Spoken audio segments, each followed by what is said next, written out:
Welcome to session 185 of the Scanner School podcast. This is where I answer your questions. So if you have a question about scanner radios, you can go ahead and go to scannerschool.com/ask and submit your question. However, if you use our SpeakPipe or our local number, which is 516-308-2885, and leave me a voicemail, I'll put your question to the top of the list and also put you in the running for a free tutoring session. So today we've got 3 people in the running for a free tutoring session. Again, you can go to scannerschool.com/ask and submit your question. Please submit your questions. I am running low on them, and I'd love to keep these types of podcast episodes going. So before we get into today's podcast episode, let's just go ahead through our typical beginner bumpers, which, P.S., are going to change very soon. Today's podcast is sponsored by our 2 brand new training courses. Our free SDR course, The Ultimate Beginner's Guide to Software-Defined Radio, will get you started with SDRs in an afternoon. We will show you what hardware and accessories to buy to get started with software-defined radio. Then we'll show you the step-by-step how-to install the drivers, tune your first frequency with SDR Sharp, and then have you monitoring digital at the end of this free course. Our advanced course continues with the beginner's course left off and levels up your SDR experience. In this course, you'll learn even more about software-defined radio. We will show you how you can substitute an SDR for your high-end digital scanner, how to monitor HD radio, monitor trunk systems and overhead data with Unitrunker, and even how to monitor all the talk groups on a system and never miss a beat with SDR Trunk. You can sign up for both courses at courses.scannerschool.com. Before we start this week's podcast, I'd like to take a moment to thank our Patreon supporters. Patreon is a month-to-month sponsorship platform. We have 3 different support tiers, each with different benefits. But the most valuable tier is our $5 a month tier. This equates to sponsoring the podcast for about $1 per episode.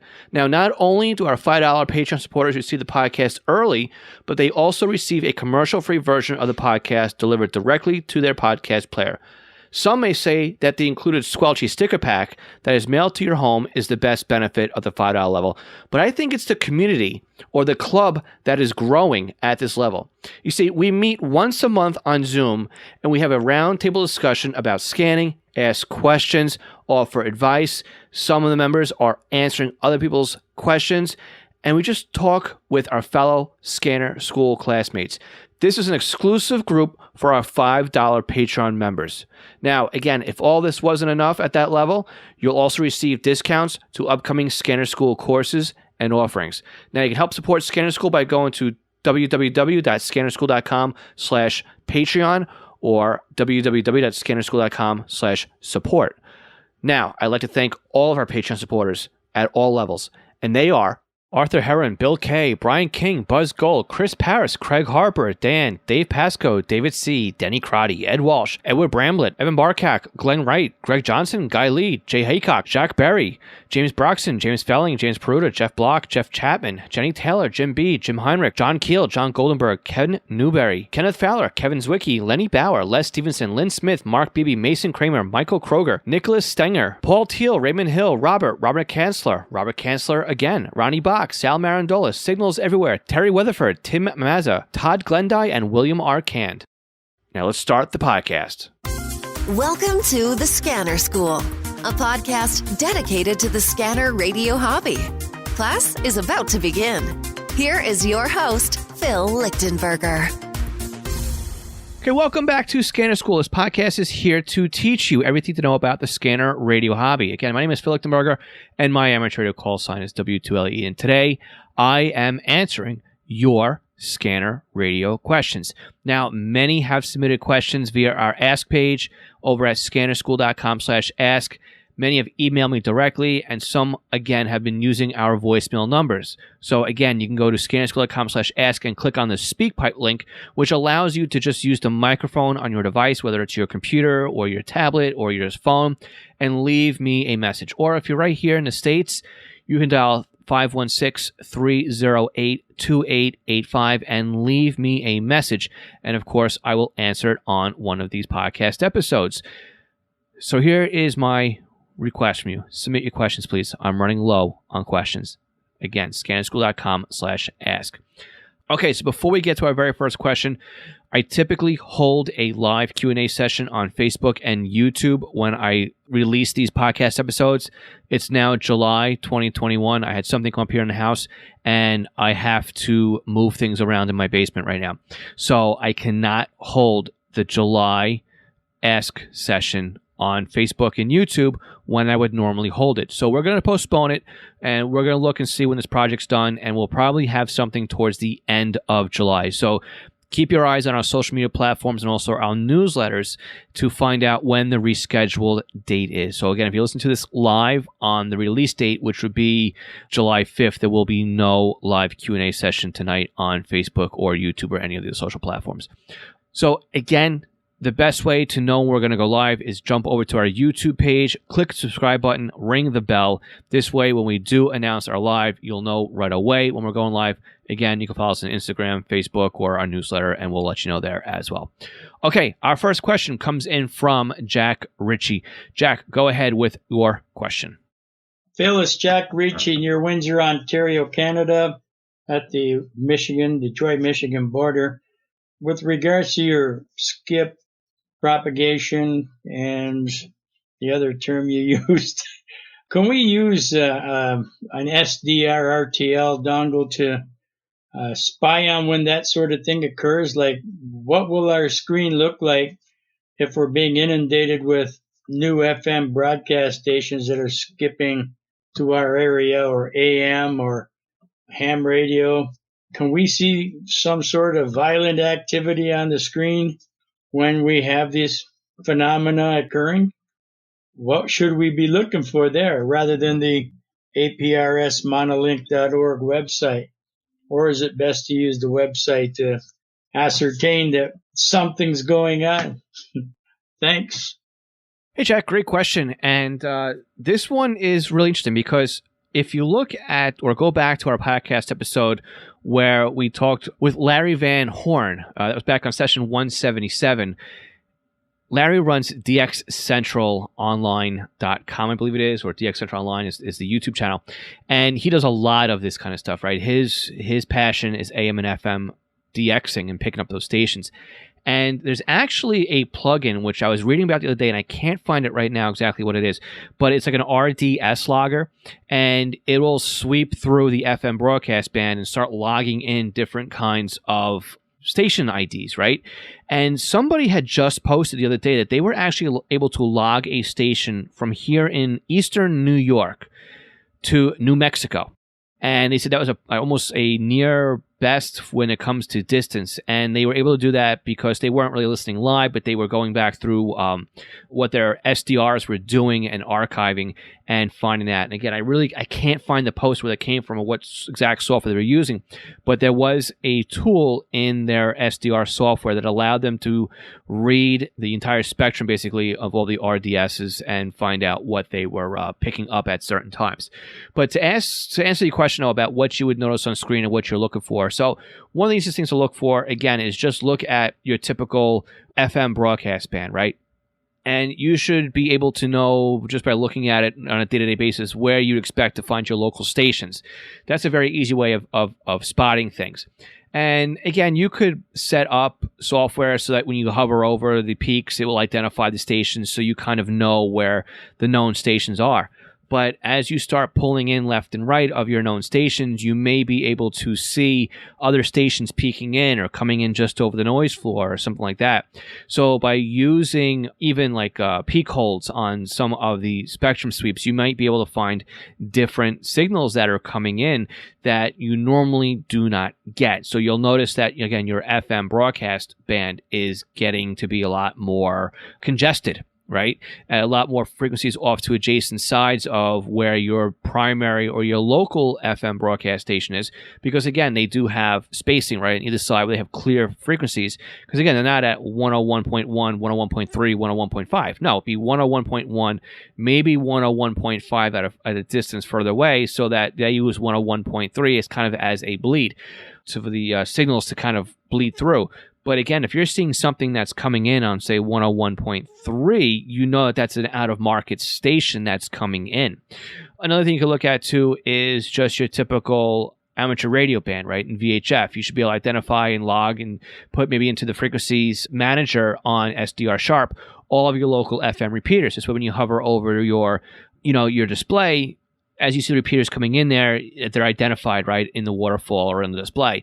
And again, you turn a peak hold and you might be able to find something else coming in. Another thing to do too is you could look at the national calling frequencies. I think it's 146.52, I believe, on VHF. It's been a while. And then 446.0 on UHF, and just see if you see anybody else calling in. Maybe somebody's out there trying to do DXing on 2 meters or 440. That's another way of finding out as well. But really, what you want to look for is what your spectrum looks like, right? How congested is it? How compact is it? And also the right time of year, right? Like we talked about in that podcast episode, which again was back on 182, is the times of the years are very important when it comes to this, right? For tropospheric ducting, you need something that's got a temperature inversion on it, and also the springtime, late spring, very early summer is a great time to do some of this sporadic E and whatnot. So right now here in the States and in Canada, right? Now's the time to go out and do it. You'll be able to find something, and even look around too, right? Look around and see if there's people in the clubs, or look at some of the message boards and whatnot, and you may find out that that's what's going on. Again, back in the days when we had analog TV, that was something else we could look at as well, right? We can see what stations were coming in that we normally didn't get, right? If you got channels like here, I got channels 2, 4, 5, 7, 9, and 11 and 13, right, on the typical TV dial. I knew that if I was the old days of turning the clunker, right, and clunk, clunk, clunk as you turn the channel, or you didn't have the ability to program up a TV and skip channels.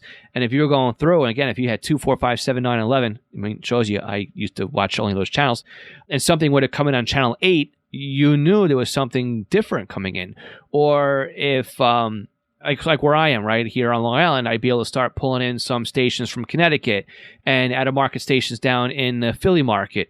So you'd really start pulling in different stations on analog TV. If you got over the air for digital TV, that's a little bit different these days.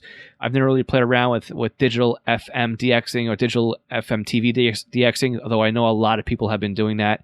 And again, if you're picking up something like that, then that's even better, because the signal doesn't really go as far on digital as it used to do on analog. At least that's what I'm reading. A lot of people are saying now it's supposed to be exactly 1-to-1, but a lot of people are saying that's definitely not true at all.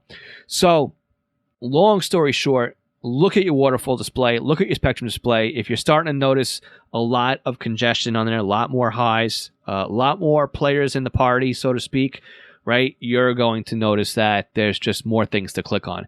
And again, you can just start clicking around and just listening and hearing what things are. Again, the trunk systems, that's another big thing you can look at as well.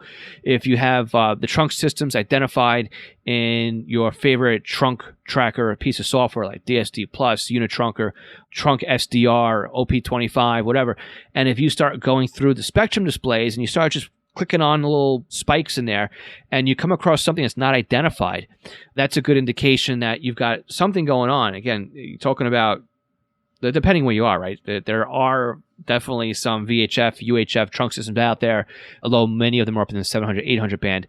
But it's not unheard of to hear out of region 700, 800 systems. I mean, we can't hear a system that's in the east end of Long Island unless the band opens up. Then all of a sudden you're like, oh, I can listen to them for a couple hours today. So that's the kind of thing that you're going to look for as well. But again, if you know there's stuff that normally comes in as well that are regulars that come to visit when you have an opening, you can even make a scan bank of just those DX stations that you know are supposed to be coming in. And when you start to hear them, you'll also know that that's a good indication that the band might be opening. So a couple of ideas there, a couple of suggestions for you, and let us know how you make out. It's good to hear from you again, Jack, and thanks again for submitting another question. All right, let's go on to the next one. Hi, Phil. This is Greg from Cincinnati.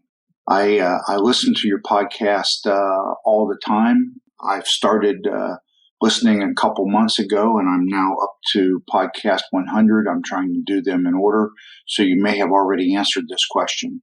My question has to do with the unit and SDS 100 favorites list and keeping them fresh or updated as the database is updated. I use Sentinel to update both the database and the software for the scanner, but it sounds like I'm missing a critical step of getting my favorites list updated since the database has been updated or changed. I was wondering if you could take a few minutes and walk us through that process. That would be very helpful. Obviously, I'm a listener to your podcast, and I've tried to do them in order. I'm now at about 100. I've been listening for about 3 months, and I find the wide variety of information that you provide and the guests that you've brought onto the show to be very refreshing and definitely something to spark the interest and keep us all out there as scanner enthusiasts. So I applaud you very much for the time and the love of your effort to make this happen. Again, thanks much. Talk to you soon. Hey, Greg, I want to thank you very much for, first of all, listening to all the podcast episodes. It's really some good dedication.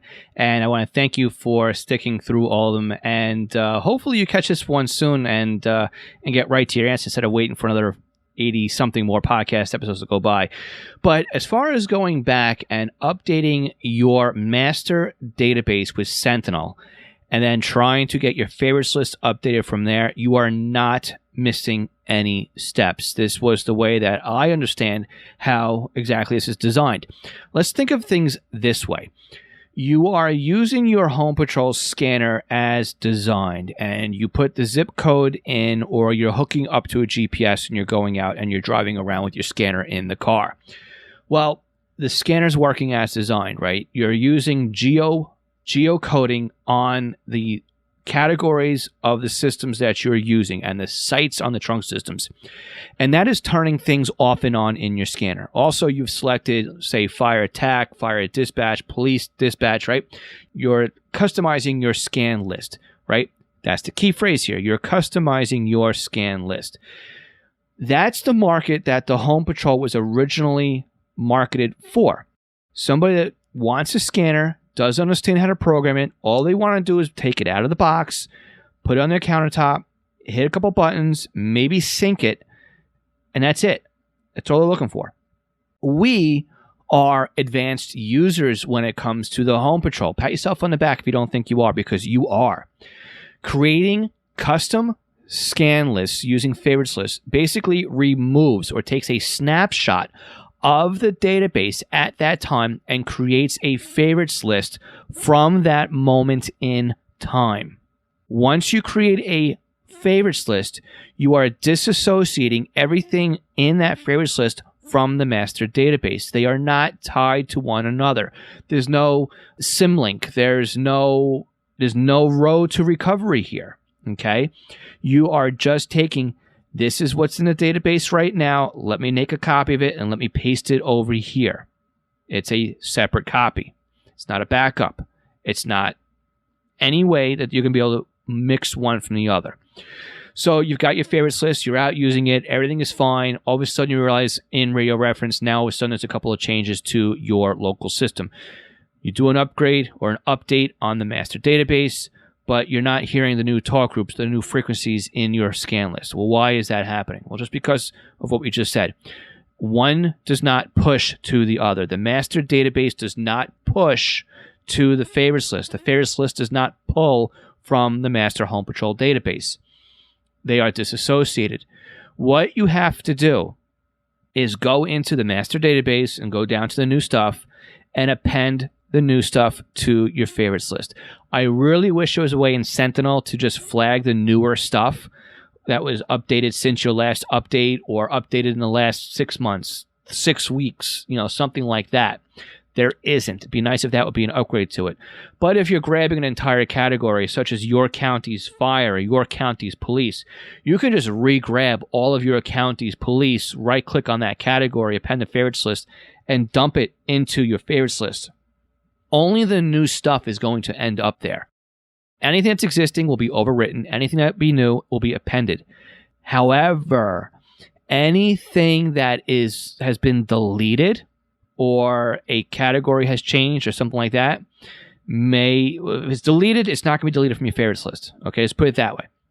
If it changes, that might be a duplicate. I got to double check that one and see how that actually works. But your favorites list is a personalized list outside of the Home Patrol database, okay? So again, the best way to update that is as long as you've got favorites lists that are pretty simple, right? Then you can just right-click on the database, the master database, append to favorites list, select the favorites list you want to update, and it will dump into there. I have issues where, for example, I may have state police, right? State police, where I am from, has their own VHF conventional system. Then they're on pretty much any trunk system in an area that they patrol through. So they may be on the Nassau County trunk system. They could be on the Suffolk County trunk system. They're on the Metro 25 trunk system in the city and also the MTA trunk system. They are on the big EDAX system in Orange County, and in Rockland County, they're on the Rockland system, and up in Albany, they're on the Albany system. And what ends up happening is you end up putting all of these trunk systems into your New York State Police favorites list. And if you want to go in there and you want to update everything, that means you have to go through each one of those trunk systems, find state police, and update each one of those state polices individually, independently, and it's a real pain in the neck to do so. So, long story short, you're not missing a single thing. This is the way it was designed. This is the way it operates. And you just got to remember that you do have to do some homework and update what you see has been updated. Something that can help you out with that is when you go and sign up for Radio Reference, you can actually set trunk systems on your main page when you go to radioreference.com. Before you enter the forums, before you enter the wiki, right before you enter into the database, there's a main page. The main page has all the top updates for the day or the week, type of thing. So it's got the newest forum posts, the latest updates, but you can also add into your trunk systems and your counties to the top of that page as well. So if anything does change in your trunk systems you're watching or your county, then you can look at that and see, okay, I got to make a change to my database, my favorites list, and go through that as well. Don't forget, too, the master database only updates, I believe, on Monday evenings. So make sure that you're just waiting until that time, too, before you do a poll. So thanks again, Greg, for asking that question. That was a very good one. I don't think we've had any questions regarding that particular topic in that format. So again, thank you very much. And I hope you enjoy the next 100 and something podcast episodes while you catch up. That is some dedication. So on the other side of this break, we will answer one more voicemail question and one question that was submitted via our contact form. As a reminder, those who are Patreon supporters at the $3 and $5 level do not hear this break. If you want to help support the podcast, go to scannerschool.com/Patreon, sign up to be a Patreon $3 or $5 member, and this break will not be present on your podcast episode. All right, we'll be right back after these quick messages. Did you know there are ways to help support the Scanner School podcast that doesn't take any time or any extra money on your part? If you go to scannerschool.com/support, you will find we have several ways that you can continue to do your online shopping and help support us.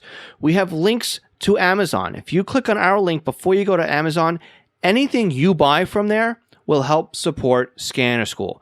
Now, if you're in the market for a brand new scanner, an antenna, other accessories, we have links to Scanner Master, where you can not only purchase a scanner and accessories, but you can also get your radio programmed. And by clicking on our link before you buy, you are helping to support the podcast. Now, if you're in the market for software, we have links to Butel.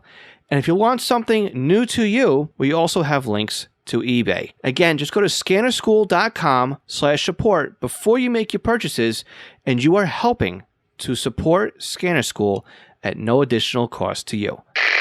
This session of Scanner School is sponsored by East Coast Pagers. Now, East Coast Pagers is one of my online companies, and we are a Unication, Apollo, and Swiss phone dealers serving the North American market. Now, if you're looking for a personal use pager or one for your department, we can get you a quote at the very best prices. So why does a company like East Coast Pagers support Scanner School? I think that every scanner radio user should at least put one pager in their collection of radios. The reason why is very simple. It frees up your scanner to just do scanning, and then you have one radio that's dedicated to your local fire activity. Now with a pager, you can have voice storage. You can do tone outs. You can keep it silent. You can go back the next day and listen to what you've missed overnight. It's more than you can do with an out-of-the-box scanner. And with today's pagers having multiple frequencies and even having multiple channels in a scan list, like the Unication G1 can do 8 channels in a scan list. It has 64 memory channels, and out of the box, it comes with 11 minutes of stored voice and a desktop charger. The G2s to G5s, they do P25 Phase 1 and Phase 2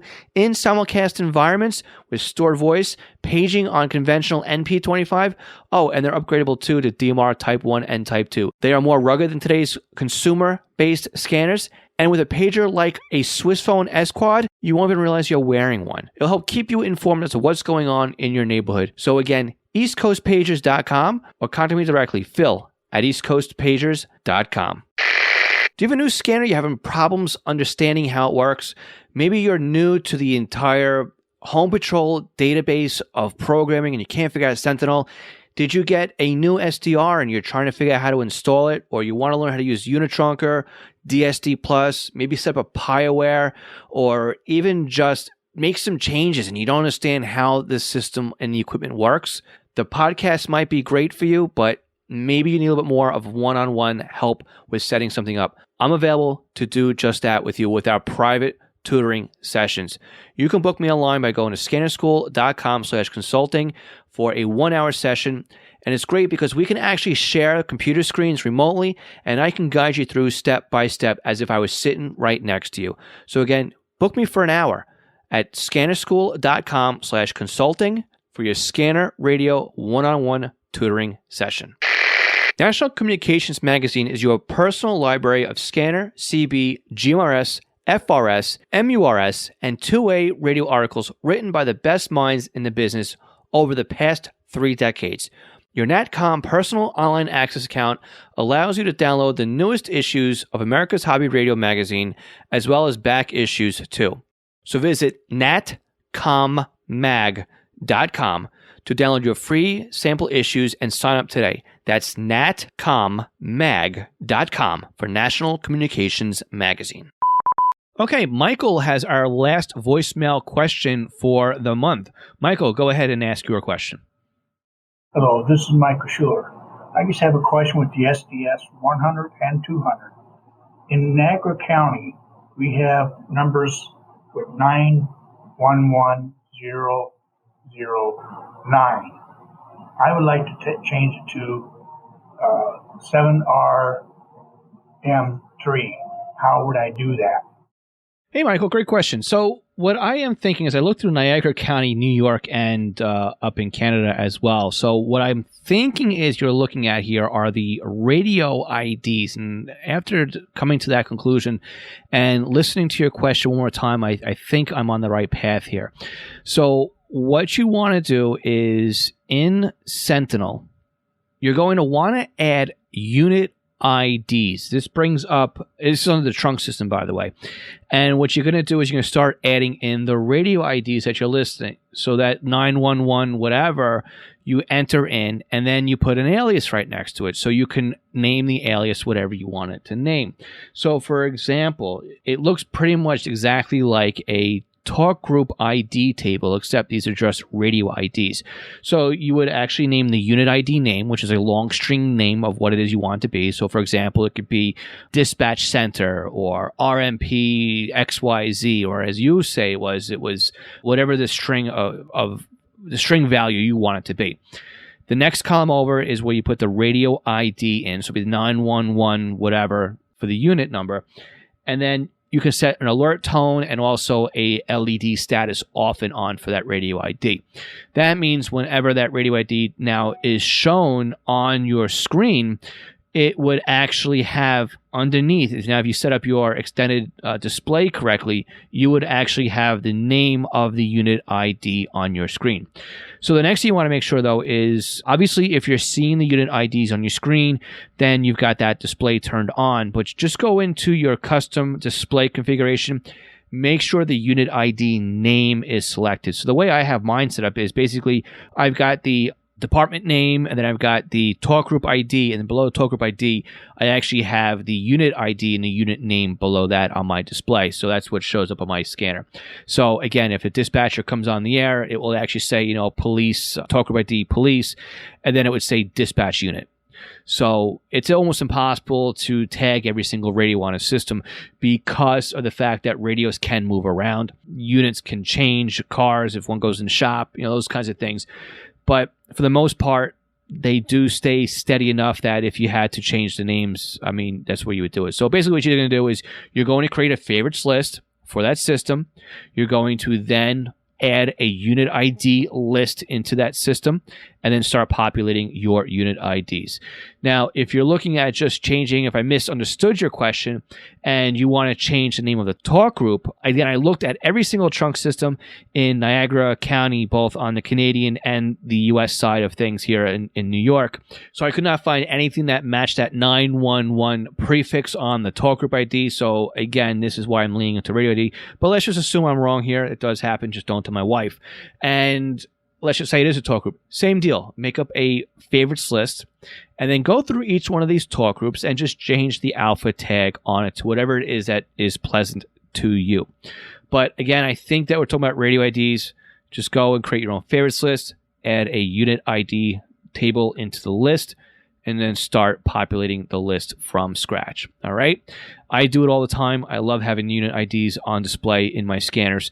And it's just another one of those things that scratches that itch, right? You got to always uncover what's out there, right? The secrets are in the searches. I always love saying that because there's more out there than just what's in the radio reference database. I'm very passionate about that, if you cannot tell. So great question, Michael. Thank you so much. And stand by because we are going to pick a winner after this next question. So Michael, thanks again.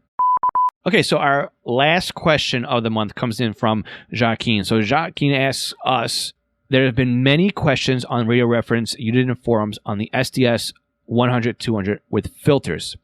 Can you explain how and what they are, some step-by-step example handholding on where to find them, how to use them, button pushing, etc. What is the IFX filter and how and where can we use it? Some filters are used on trunking or only on conventional, etc., etc.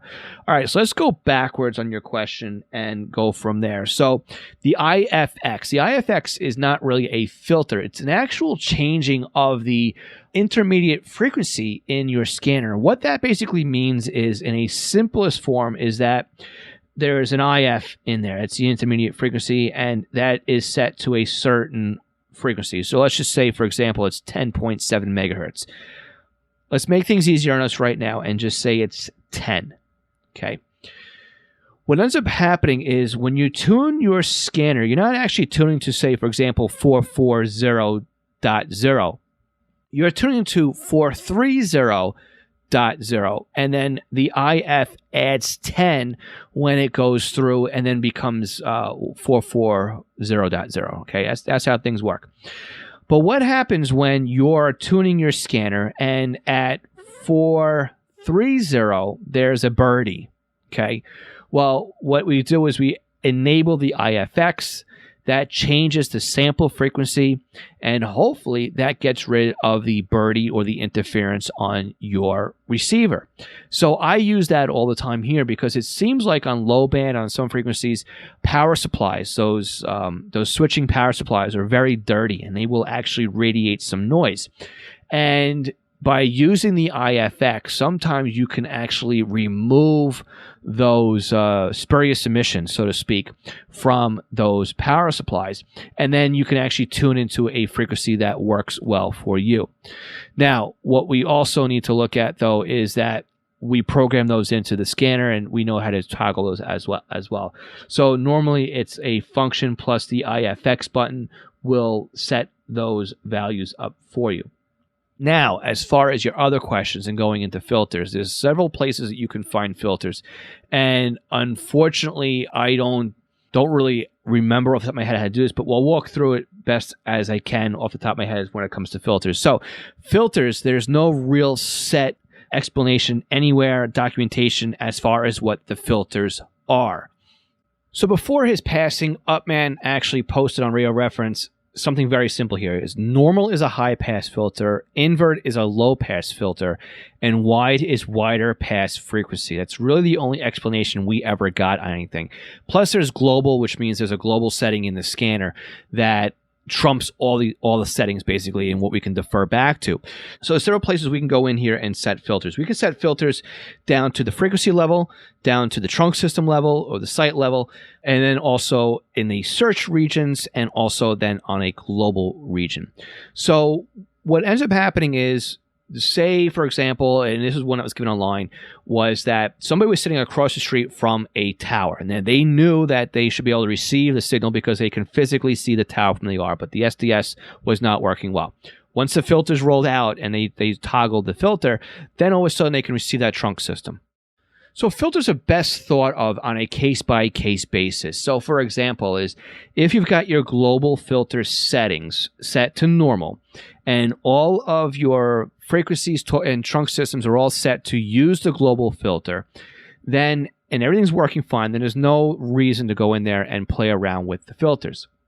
But if you need to test something, right, and you've got a bigger frequency scan list, go ahead and change the global frequency, or the global filter rather, to invert, and then see how your scanner performs. If it performs better, then leave it. If those torque groups you need to sample work better, but the other ones work worse, then you know you need to go back to the original setting and then go into Sentinel and then pick each frequency or trunk site and toggle that to the now inverted setting on the filter.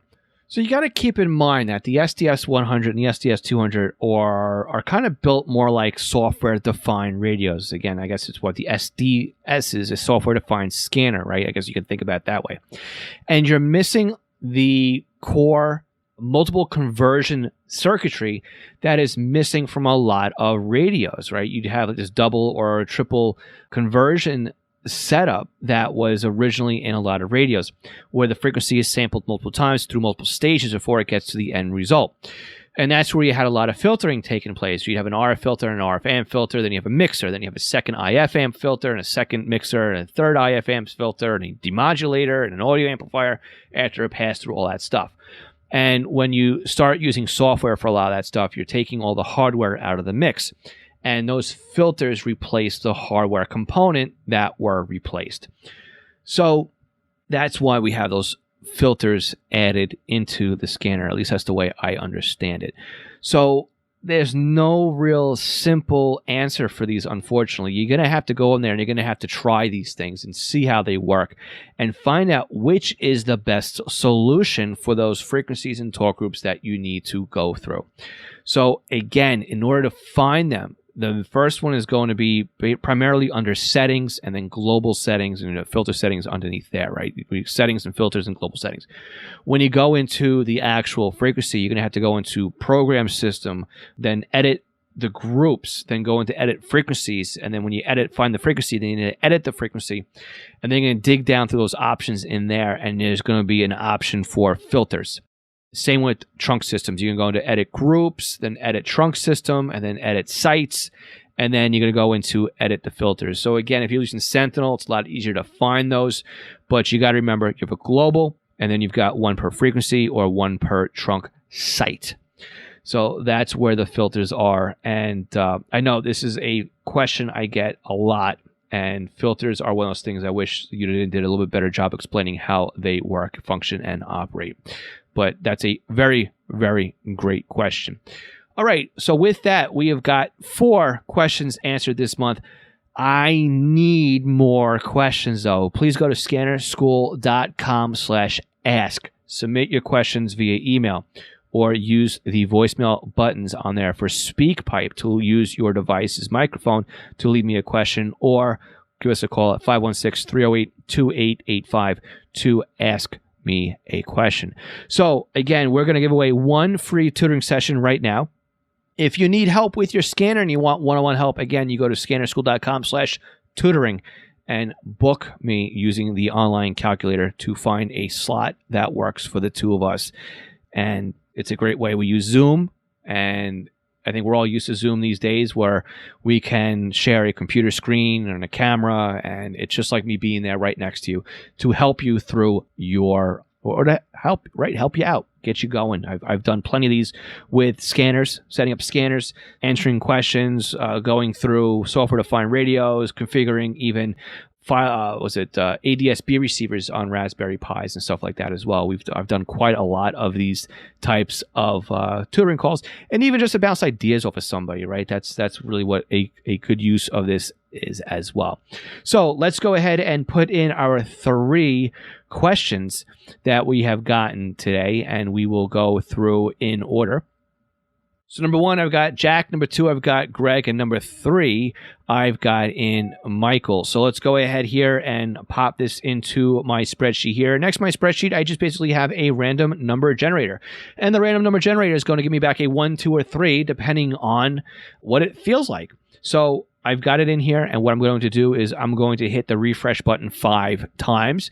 This way, everything just kind of refreshes, and it's not just picking the first value, which really isn't the best way to do these because, again, every time you open up the file, it just spits out what it wants to, but I want to make sure I'm getting a good sample here. So again, 1, 2, and 3, got Jack, Greg, and Michael. So let's go ahead through here and go 1, 2, 3, 4, 5. And there we go. It ended on number 2. Greg, you are our winner for this month. Hopefully you find this episode sooner than later. Doesn't matter though. Whenever you listen to this podcast episode, reach out to me, phil@scannerschool.com. I will give you the code to use so you can book a free tutoring session. So whenever you're ready, Greg, again, just email me, phil@scannerschool.com, and we will set up our tutoring session. So how do we do this month? If you have any information you want to add to my answers, go to scannerschool.com/session185 and leave a comment down below in the website. Or if you're listening to us on YouTube, go ahead and leave a comment in the YouTube comments below the video, and we'll be sure to look at that feedback as well. Again, don't forget, you can subscribe to us over on YouTube, over on your favorite podcast player, or even on our website by going to scannerschool.com and sign up for the newsletter so you can keep up to date as to what is going on here at Scanner School. Also, make sure you share this podcast episode with somebody because, again, our goal is to help as many people as possible with the Scanner Radio hobby, and we can only do that with your help. So make sure you share the podcast with somebody you think would get some benefit out of this podcast episode. All right, guys. Well, we are going to let you know when the future date is of the next live Ask Scanner School. Will probably be towards the 3rd or 4th week of July. And again, take a look at social media for that type of update. So with that, I'm Phil Lichtenberger, and this is Scanner School. We teach you everything to know about the Scanner Radio hobby. 73, everyone, and thanks again for your support and for listening.